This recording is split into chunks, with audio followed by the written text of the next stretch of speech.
Om Namo Bhagavate Vasudevaya. Om Namo Narayanaya. Daksha Yaga or Yajna. Daksha, born from Lord Brahma, the creator, had 16 daughters, the 16th one being Sati, who married Bhava or Rudra, who himself was born of Lord Brahma, the creator. However, Daksha had a prejudice against Bhava or Rudra or Lord Shiva, and he exhibited it on every occasion. And Sati's marriage with him was against his will.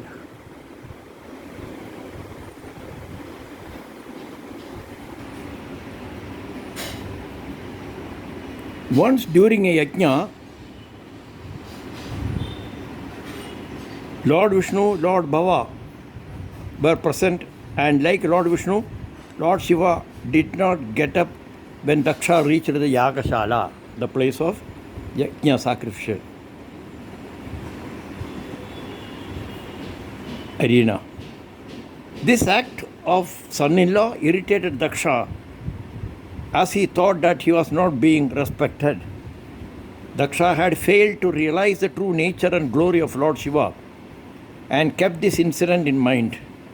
Later on, when a grand yajna was organized by Daksha, all gods,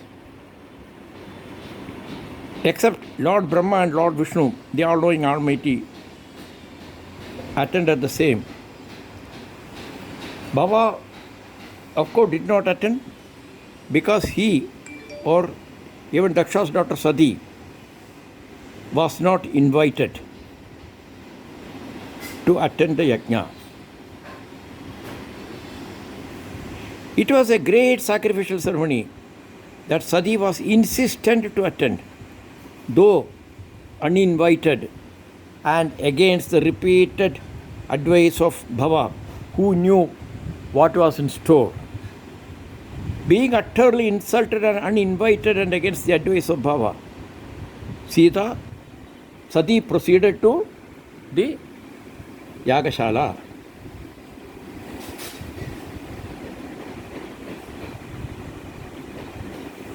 Being utterly insulted and with abuses about Lord Shiva, Sati committed self-immolation through yoga. She sat in yogic posture, controlled the vital ails, prana, apana, and the other ails, and with deep concentration brought the air and fire together in her limbs, and her body was ablaze with the fire thus produced. Sati's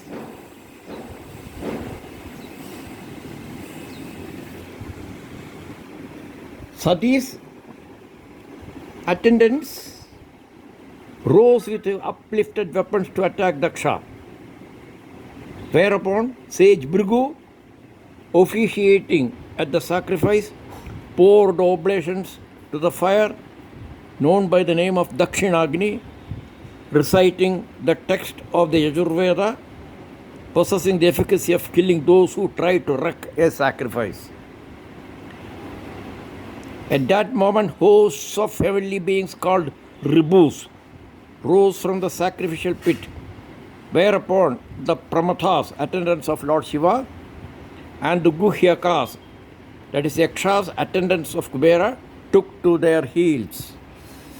And enraged Lord Shiva pulled out one strand of hair from his matted locks and hurled it on the ground. From that sprang the colossal Veerabhadra, possessor of 1,000 arms, dark like a cloud and with 3 eyes, fierce teeth, matted hair, wearing a garland of skulls and armed with weapons. Veerabhadra and his attendants wrecked Daksha's sacrifice. Veerabhadra bound Daksha. Maniman bound sage Bhrigu. while Chandisa captured the god Pusha and Nandi seized Bhaga. Pusha and Bhaga, the two of the 12 sons of Aditi who preside over the sun month by month.